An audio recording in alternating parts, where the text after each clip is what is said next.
peut résumer l'open hardware comme étant la généralisation des principes que l'on retrouve derrière les logiciels libres et open source en matière de réutilisation et de partage de ressources vers le domaine du matériel, qu'il s'agisse de matériel électronique ou de biens manufacturés plus complexes. Je dirais qu'on peut principalement avoir deux types d'opportunités. La première, c'est une opportunité liée à la mise à disposition de matériel électronique réutilisable par les entreprises pour faire leur développement.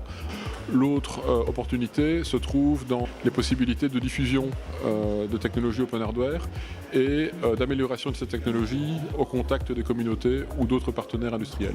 On voit actuellement différentes évolutions au niveau de l'open hardware. Donc la première évolution, elle est dans l'appropriation du concept par l'industrie, ce qui est quelque chose de relativement neuf. Une deuxième évolution à laquelle on assiste, c'est le développement de projets sur une base communautaire, généralement en dehors de préoccupations commerciales ou de faire des profits, plutôt dans une optique de développement durable et de transition vers une autre forme de développement moins marquée par les logiques capitalistes. Une troisième, c'est la continuation de la diffusion de matériel facilement appropriable et réutilisable, notamment dans les universités. Nous, en tant qu'utilisateurs, ce qui est intéressant à travers l'open hardware, c'est de pouvoir rendre disponibles tous les développements que l'on fait et s'assurer que n'importe qui puisse fabriquer et améliorer par la suite.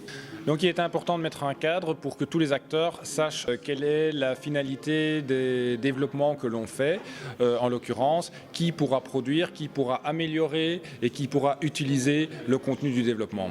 Je pense que l'open source et l'open hardware sont vraiment les bases du mouvement maker, parce qu'on peut réellement se réapproprier les technologies et on peut faire évoluer les projets des autres et ses propres projets sans contrainte commerciale ou sans contrainte de licence. On peut automatiser beaucoup de choses avec les moyens qui sont mis à notre disposition. Pour ma part, j'ai réalisé une tête panoramique motorisée, mais des cas qui sont vraiment visibles dans la vie de tous les jours sont les imprimantes 3D qui sont faites sur du matériel la plupart du temps open source, aussi bien software que hardware.